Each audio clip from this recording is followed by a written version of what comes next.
दोस्तों, छात्रों और विज्ञान से संबंधित सभी छात्राएं, जैसा कि आपको विदित है कि हमने विज्ञान के रत्न, विश्व प्रसिद्ध वैज्ञानिकों के बारे में ये धारावाहिक सिर्फ विज्ञान संबंधी जिज्ञासुओं के लिए ही प्रारंभ किया हुआ है और जिसके अंतर्गत हमने अभी तक अपने विभिन्न एपिसोड्स में विश्व प्रसिद्ध वैज्ञानिकों, जिनमें Thomas Alva Edison, Michael Faraday, Benjamin Franklin, sir Isaac Newton इत्यादि के बारे में आपको अवगत कराया था।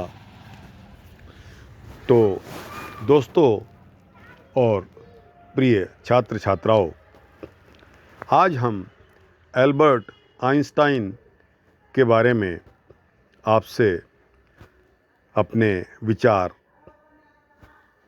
रखेंगे।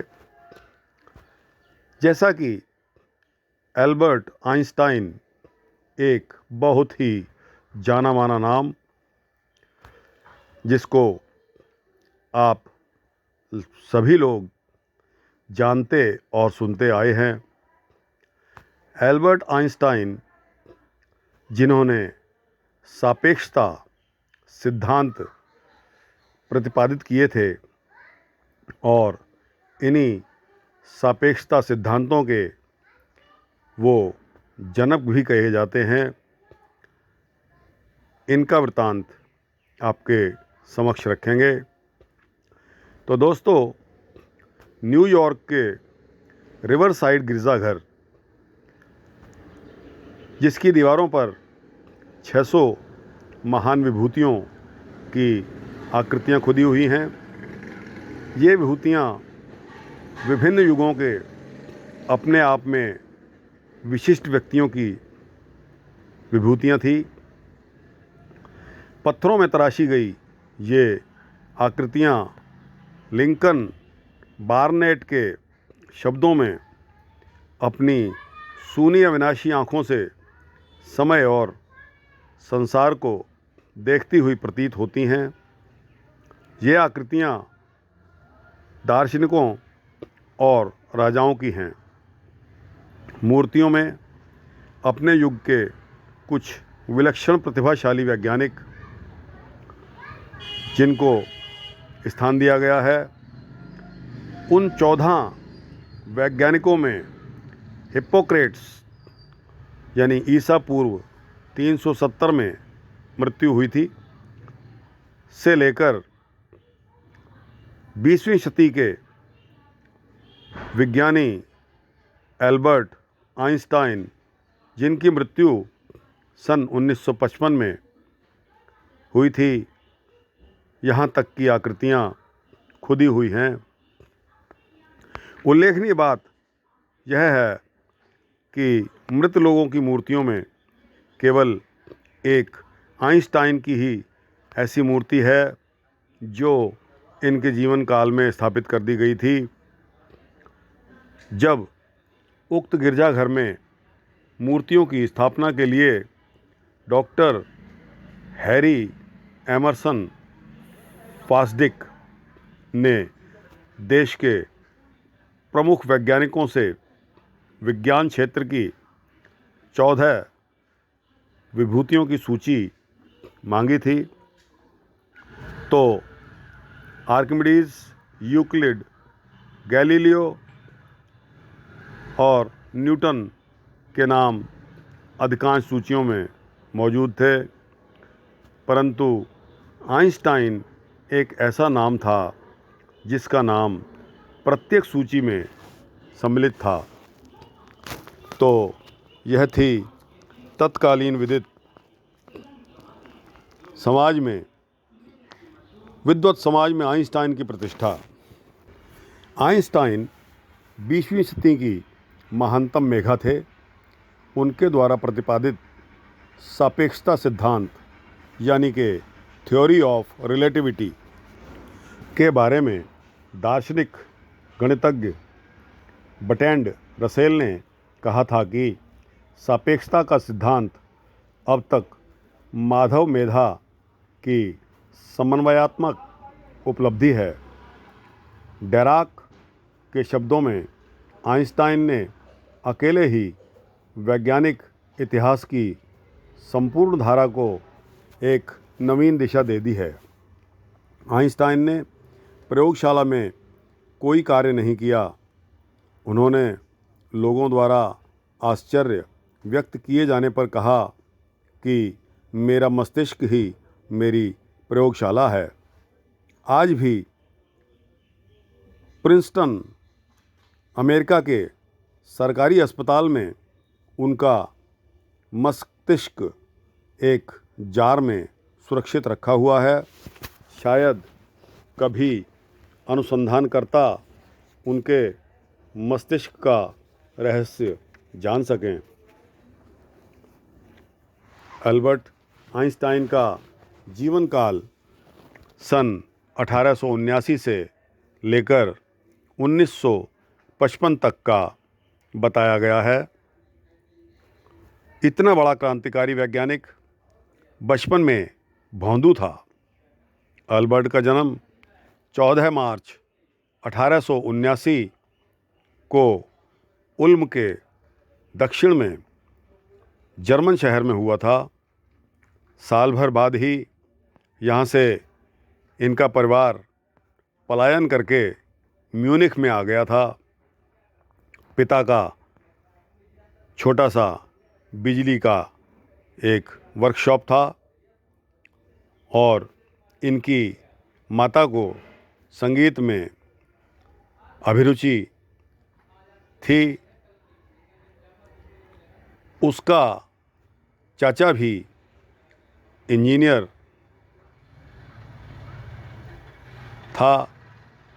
बचपन में अल्बर्ट ने कोई चीकने पात नहीं दिखाए। बोलना भी उसने बाद में ही सीखा था। माँ बाप तो उसे बुद्धू कहकर ही पुकारते थे। आम आदमी, आम बच्चों से वह अलग थलग ही रहता था। बचपन में एल्बर्ट आइंस्टाइन दिवा सपनों में खोया रहता था। परिवार उसका यहूदी, लेकिन अल्बर्ट में धार्मिक अभिरुचि जागृत नहीं हुई। स्कूली जीवन में उसे सफलता नहीं मिली। हाँ, अलबत्ता उसने महसूस किया कि धर्म एवं संप्रदाय अंधी जड़ता के सिवा और कुछ नहीं है।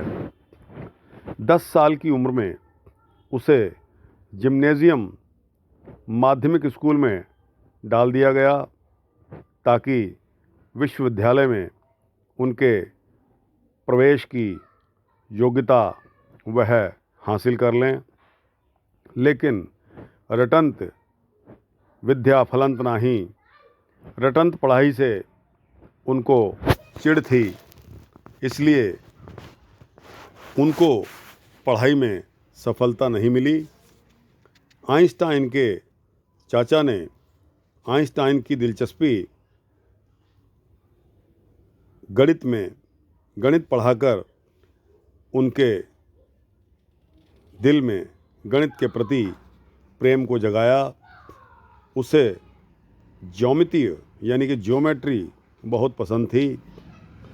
उसने खुद स्वीकार किया है कि उसके जीवन की 2 घटनाएं वरदान सिद्ध हुई हैं।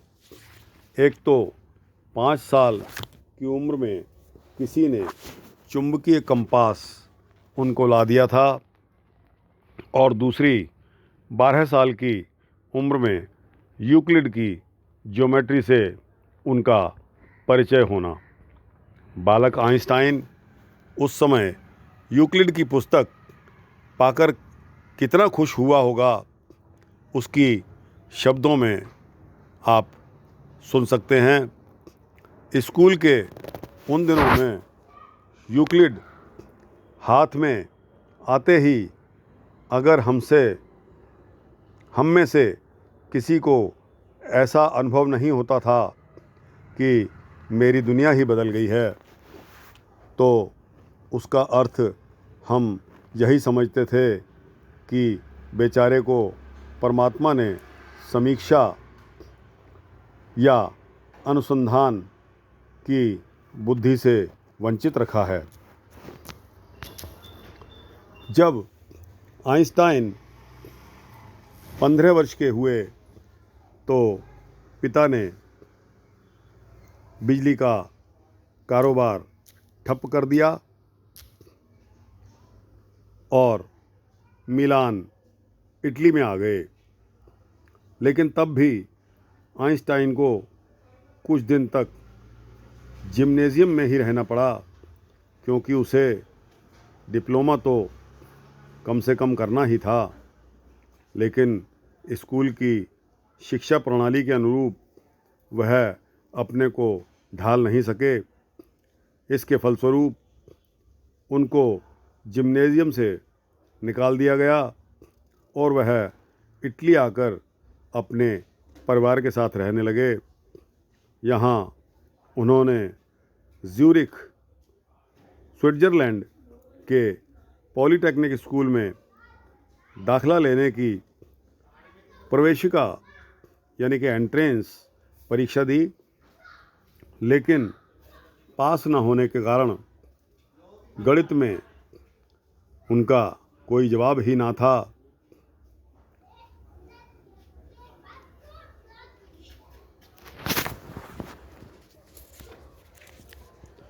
मगर अन्य विषयों में वह निल ही रहते थे। स्कूल के निदेशक उनकी गणित की योग्यता पर मुग्ध हो गए थे, अतः उन्होंने किसी तरह दाखला करा दिया। पिता का काम यहाँ ठीक से चल नहीं पा रहा था, अतः अब खर्चा कैसे चले। इस तरह आइंस्टाइन को नौकरी की तलाश भी करनी पड़ी। वे अध्यापक बनना चाहते थे, मगर उन्हें बर्न के स्विस पेटेंट दफ्तर में क्लर्क की नौकरी करनी पड़ी और बर्न के स्विस पेटेंट दफ्तर से शुरू होती है आइंस्टाइन की प्रसिद्धि यानी ख्याति की कहानी।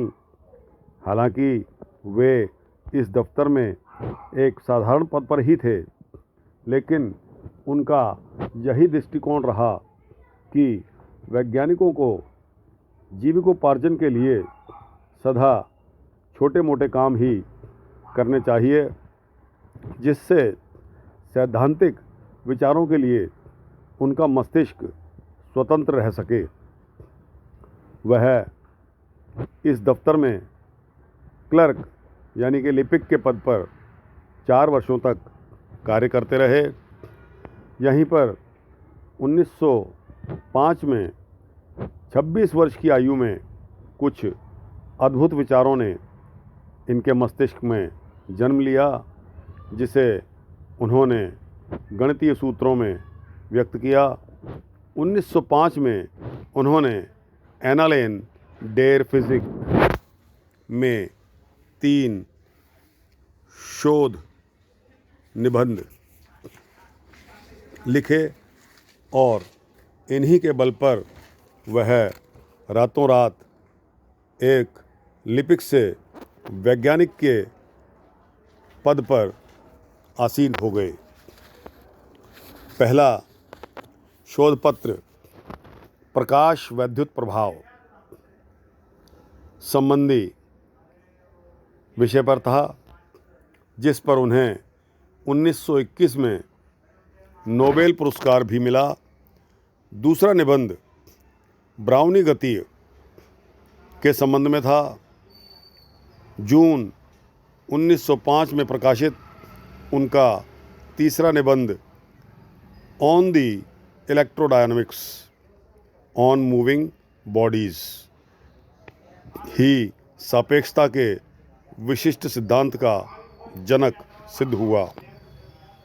उनके इन सिद्धांतों ने विज्ञान जगत में एक तहलका सा मचा दिया था।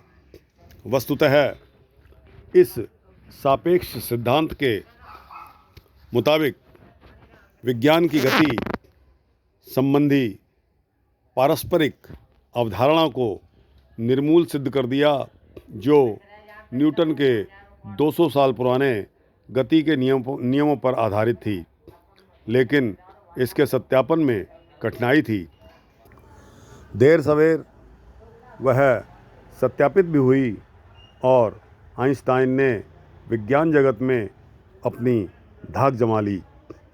ऐसी सेवाएं प्राप्त करने के लिए तमाम संस्थाएं बुलावा भेजती रही। वे इतने लोकप्रिय हो गए कि उनके नाम पर सामानों का नाम इत्यादि रखा जाने लगा। एक श्रृंगार कंपनी ने अपनी फैक्ट्री के श्रृंगार का नाम ही रिलेटिविटी रख दिया। आगे चलकर 99 परमाणु क्रमांक वाले तत्व का नाम भी उनके सम्मान में आइंस्टीन नियम ES, जिसका फॉर्मूला होता है, रख दिया गया।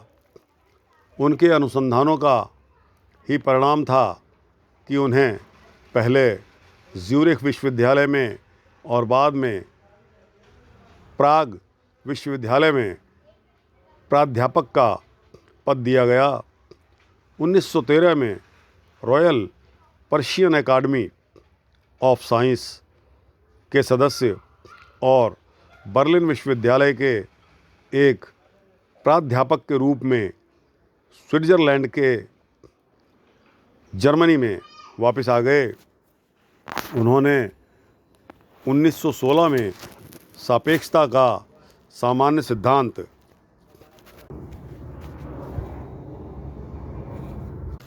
1921 से 1933 तक आइंस्टाइन ने संपूर्ण विश्व का भ्रमण किया। इसी बीच उन्हें नोबेल पुरस्कार से नवाजा गया और रॉयल सोसाइटी ऑफ से कापले पदक भी इनको प्राप्त हुआ। ऑक्सफोर्ड विश्वविद्यालय ने उन्हें डॉक्टर ऑफ साइंस की मानद उपाधि दी। 1933 में न्यू जर्सी स्थित प्रिंसटन के इंस्टीट्यूट फॉर एडवांस स्टडी में भौतिकी के प्राध्यापक नियुक्त हुए। अंतिम दिनों तक वह प्रिंसटन यूनिवर्सिटी ही रहे। अब तक द्रव्य को अविनाशी माना जाता रहा था, लेकिन आइंस्टाइन के अनुसार द्रव्य को ऊर्जा में परिवर्तित किया जा सकता था। उसके द्रव्य ऊर्जा समीकरण यानी कि E=mc², जहाँ E को एनर्जी के लिए डिनोट किया गया है, m को द्रव्यमान के लिए तथा c को प्रकाश के लिए प्रकाश के वेग के अनुसार परमाणुओं में निहित विशाल ऊर्जा भंडार का रहस्य माना जा सका। लेकिन उनकी इस संभावना का गलत दिशा में उपयोग किया गया। आइंस्टाइन की इस परिकल्पना में परमाणु बम का रहस्य छुपा हुआ था, जो 40 साल बाद प्रत्यक्ष में कन्वर्ट हुआ, जब अमेरिका ने जापान के 2 शहरों हिरोशिमा और नागासाकी पर बम गिराए थे। उसमें लाखों जानें गई। आइंस्टाइन ने दुखी होकर कहा, मानव परमाणु शक्ति के योग्य नहीं है। खेद की बात यह है कि उन्हें इस बम प्रकरण का सूत्रधार समझा गया, पर सत्य यह है कि वे गांधी के सच्चे अनुयायी थे।